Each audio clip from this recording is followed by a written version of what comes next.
Welcome to Richard and Greg, a channel dedicated to discussion, debate and argument on a whole array of topics. Now today we're asking Greg for an update on the coronavirus.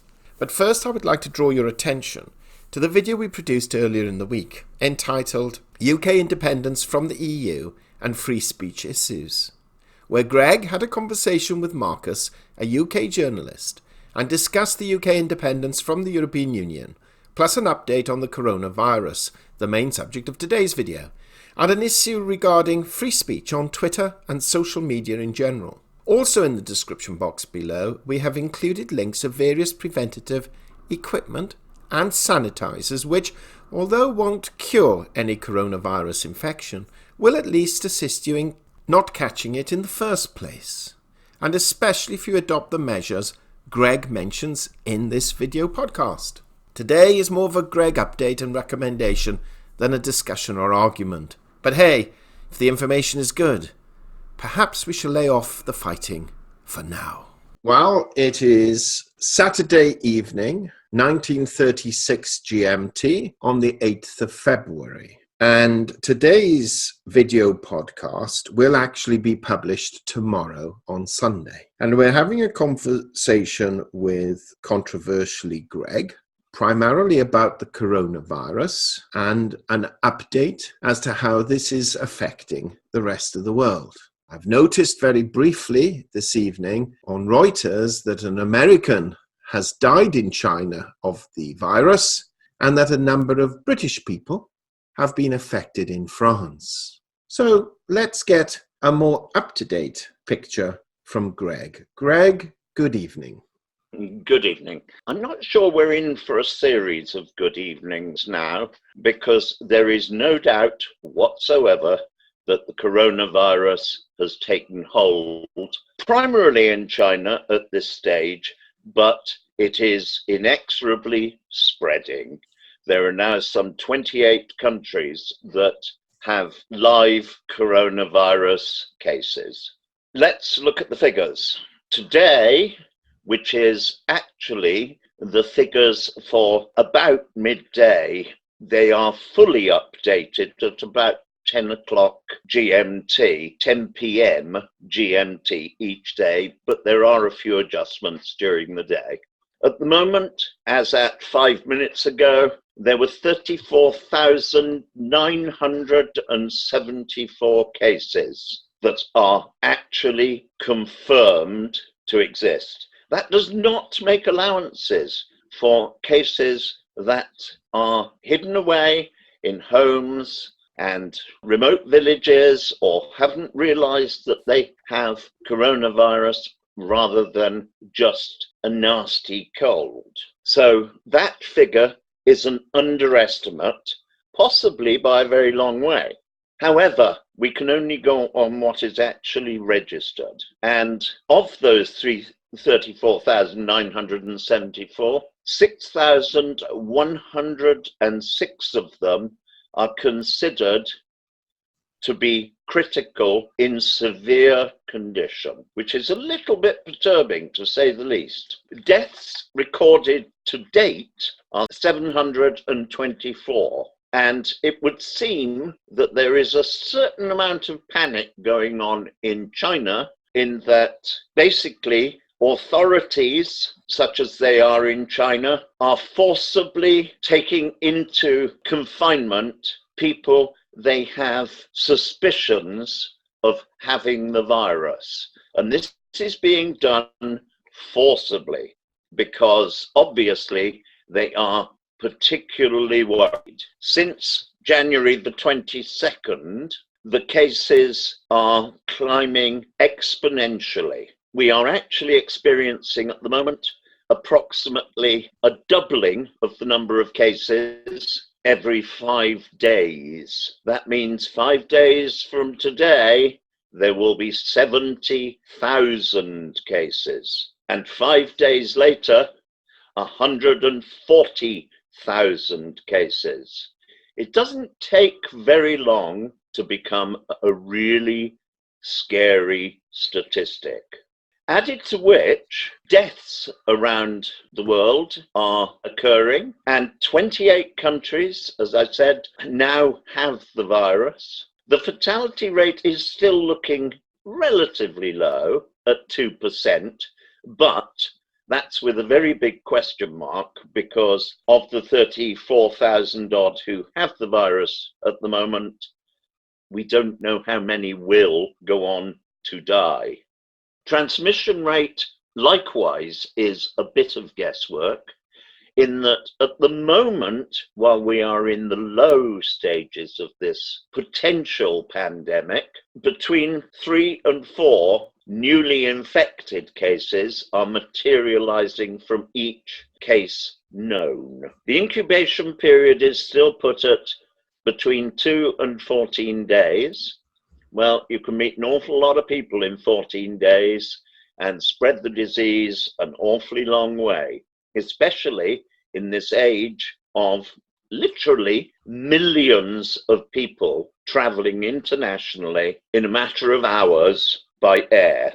We also have 7 new cases in Singapore, and it was from Singapore that a British patient with the virus had been on a business conference and caught the virus in Singapore. That is a transference from China to Singapore, and then from whoever had it in Singapore to the British, dare I say, victim. The US Embassy has confirmed, as Richard said, a 60-year-old American woman in Wuhan has died on February the 6th.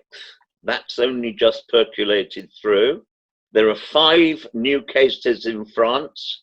4 are adults and 1 a child. 3 new cases in Japan on a cruise ship, bringing the total on that cruise ship alone, the Diamond Princess, to 64. There are other cruise ships held in quarantine at various ports. So it is becoming global, very slowly, very steadily to start with.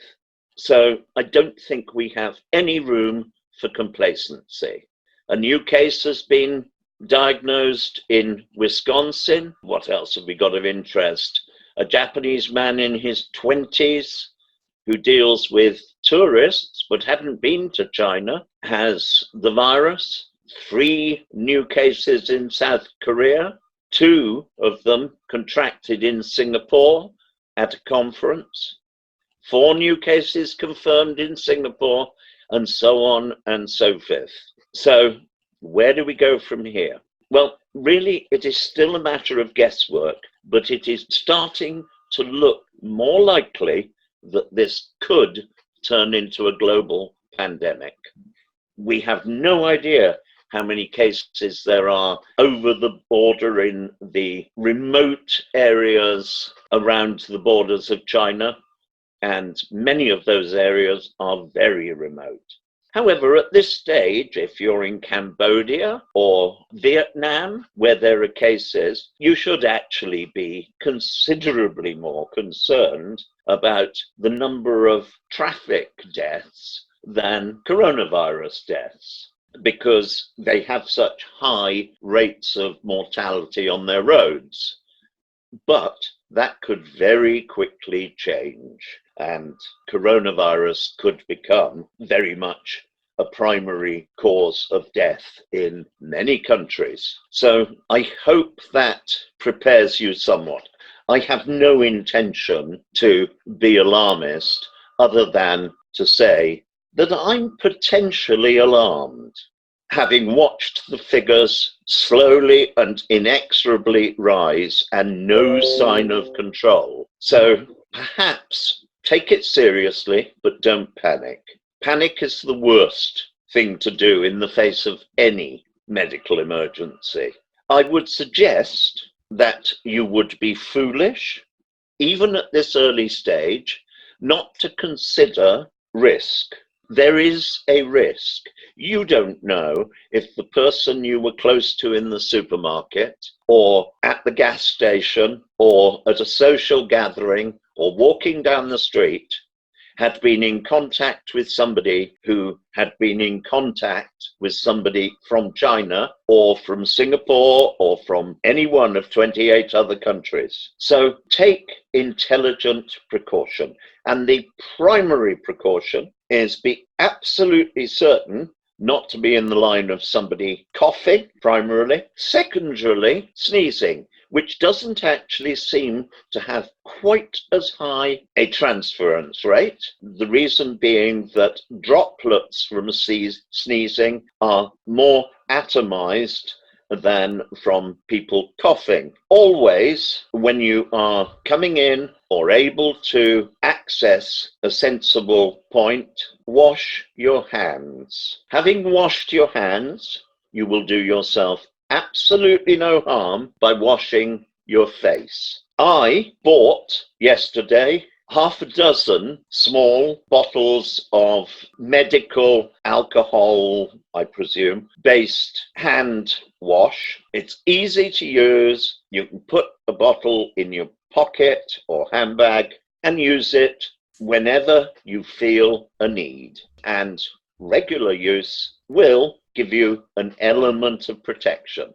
More than that, I can't suggest. I don't think it's going to turn into a pandemic, but only an idiot would not be aware of those problems. When you look at the streets of Beijing or Wuhan or any of the other cities in China, and we're all used to seeing 8 or 9 lanes of dense traffic and thousands of people on bicycles or on foot, those streets are empty. They are reacting to the risk.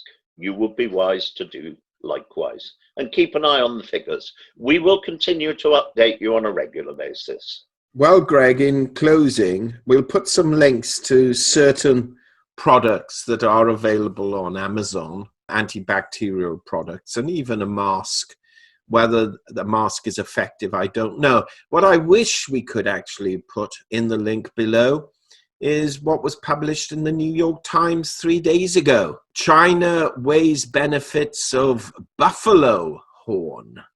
Apparently, China is advising doctors to consider mixing Western antiviral drugs with traditional Chinese medicine. Richard, that is purely to get them to take the medicament based on their own medical superstitions. These are a people who think slaughtering rhinoceros and grinding down the keratin in its horn will in some way enhance their sexual prowess. Batty as a box of frogs when it comes to medical grounds, and what a tragedy for the rhino. Blast, and I've got 10 of them in my study as we speak. Greg, thank you for the update. Much appreciated. My pleasure. We hope you enjoyed that discussion, and if so, kindly subscribe to our channel and press the bell sign so that you are notified of our videos as and when they are published. And also in the description box below, we place links to certain books, articles, and programs which you may find of benefit, and for which we will receive a small commission should you purchase through our link. And this will help support our channel and to enable us to develop it further.